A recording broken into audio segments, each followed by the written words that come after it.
નમસ્કાર દોસ્તો, ચોમાસાની એ તોફાની રાત્રે પીજીવીસીએલના લાઇનમેન સાથે બનેલ ઘટના. જુલાઈ મહિનાનો અંત હતો. સૌરાષ્ટ્રના એક નાના ગામમાં સવારથી જ કાળો ડિબાંગ લોઢો વરસતો હતો. સાંજના 7 વાગ્યા સુધીમાં તો પવનની ગતિ એટલી વધી ગઈ કે ગામના પાદરે આવેલા પીપળાનું મોટું ઝાડ ધરાશાયી થઈ ગયું. ઝાડ પડવાની સાથે જ તેના ભારે દાળાઓ પીજીવીસીએલ ની મુખ્ય 11 કેવી લાઇન પર પડ્યા.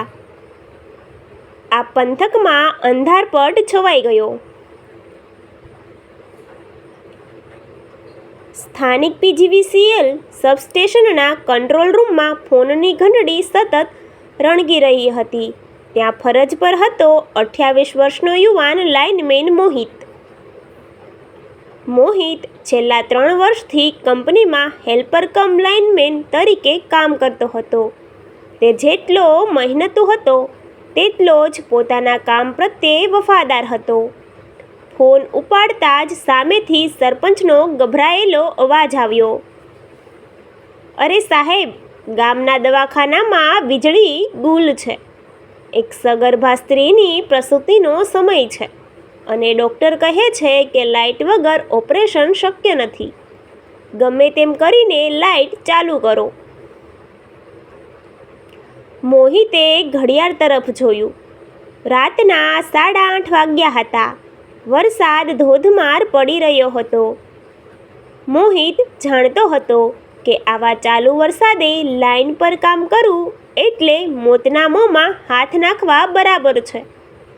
પરંતુ એક માસૂમ જીવ અને માતાની જિંદગીનો સવાલ હતો. મોહિતે તરત જ તેના સિનિયર એન્જિનિયરને જાણ કરી ફોલ્ટ લોકેશન આઇસોલેટ એટલે કે બંધ કરાવ્યું. તેણે પોતાની સુરક્ષા કીટ લીધી.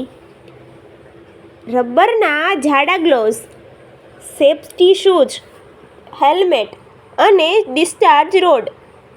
પોતાની મોટરસાઇકલ લઈને તે ધોધમાર વરસાદ અને કાદવથી ભરેલા રસ્તે ઘટના સ્થળ તરફ નીકળ્યો. તેની સાથે તેનો સાથીદાર કાનજી પણ હતો. પવન એટલો તેજ હતો કે બાઇક ચલાવવી પણ મુશ્કેલ હતી. છતાં બંને જેમ તેમ કરીને ગામના પાદરે પહોંચ્યા, જ્યાં ઝાડ તૂટી પડ્યું હતું.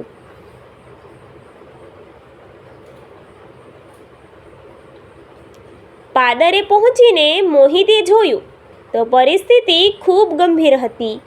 ઝાડના વજનથી લાઇનના તાર ખેંચાઈને જમીનથી થોડે જ ઊંચે લટકી રહ્યા હતા.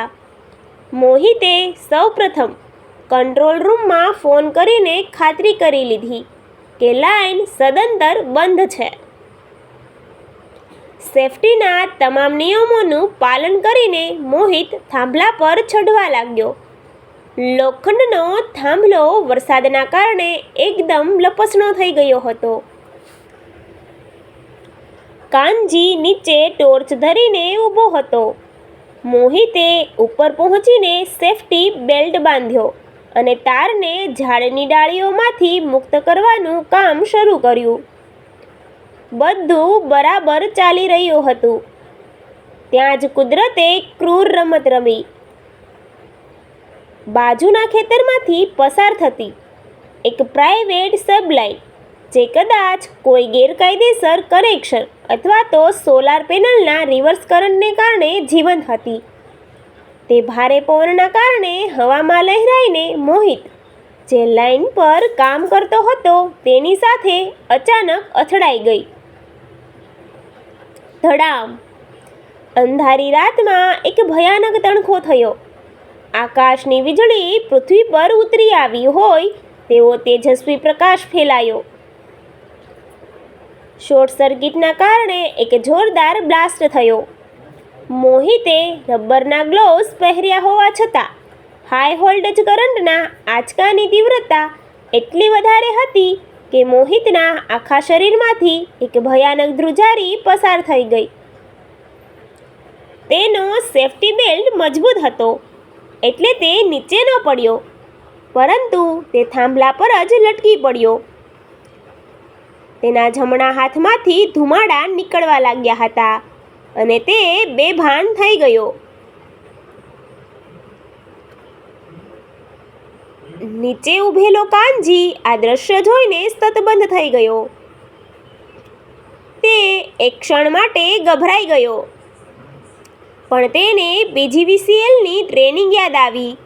તેણે હિંમત હાર્યા વગર તરત જ કંટ્રોલ રૂમમાં ફોન કરીને આખી ઘટનાની જાણ કરી અને લોકલ ટ્રાન્સફોર્મરને પણ કાયમી કટ કરાવી દીધું.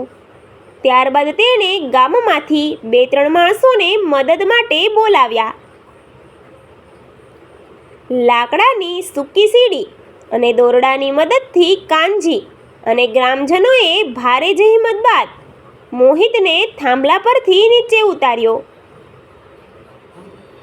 મોહિતનો જમણો હાથ શોર્ટ સર્કિટના કારણે ગંભીર રીતે દાઝી ગયો હતો અને તેની નાડી ખૂબ ધીમી ચાલતી હતી. તેને તાત્કાલિક પીજીવીસીએલની ગાડીમાં સરકારી હોસ્પિટલ ખસેડવામાં આવ્યો. હોસ્પિટલ પહોંચતા જ ડૉક્ટરોની ટીમે મોહિતની સારવાર શરૂ કરી દીધી. બીજી તરફ મોહિતે અકસ્માત પહેલાં જે ફોલ્ટ અડધો સરખો કર્યો હતો તેના લીધે સબસ્ટેશનમાંથી વૈકલ્પિક લાઇન ચાલુ કરીને દવાખાનામાં વીજળી પુનઃસ્થાપિત કરી દેવામાં આવી હતી.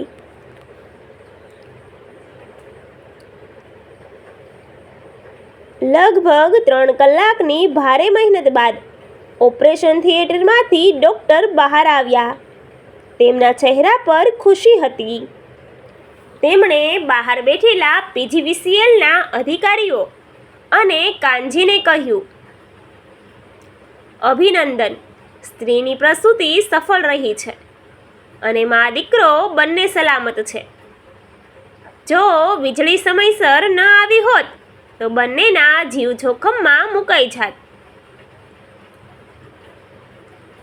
બરાબર એ જ સમયે અંદરના આઈસીયુ વોર્ડમાંથી નર્સે આવીને સમાચાર આપ્યા કે મોહિતને પણ હોશ આવી ગયો છે અને તે ખતરાની બહાર છે.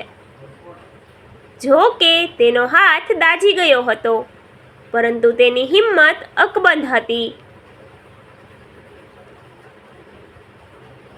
બીજા દિવસે સવારે વરસાદ બંધ થઈ ગયો હતો. સોનેરી સૂરજ ઉગી ચૂક્યો હતો. આખું ગામ મોહિતની બહાદુરીના ગુણગાન ગાઈ રહ્યું હતું. નવજાત બાળકના પિતા હોસ્પિટલમાં મોહિતની પથારી પાસે આવ્યા અને બાળકના નાના હાથ મોહિતના સાજા હાથ પર મૂકીને રડી પડ્યા. પીજીવીસીએલના ઉચ્ચ અધિકારીઓએ પણ મોહિતની આ બહાદુરી અને ફરજ નિષ્ઠા બદલ તેને સન્માનિત કર્યો. આ ઘટના આપણને શીખવે છે કે આપણા ઘરમાં જે વીજળી આરામથી ચાલે છે તેની પાછળ પીજીવીસીએલના આવા કેટલાક અનામી વીજ કામદારો ચોમાસાના પૂર, ટાઢ કે તડકાની પરવા કર્યા વગર પોતાની જિંદગી દાવ પર લગાવે છે. મોહિત માત્ર એક લાઇનમેન નહોતો, તે એ રાત્રે 2 જિંદગીઓ બચાવનાર સાચો દેવદૂત સાબિત થયો હતો. Thank you.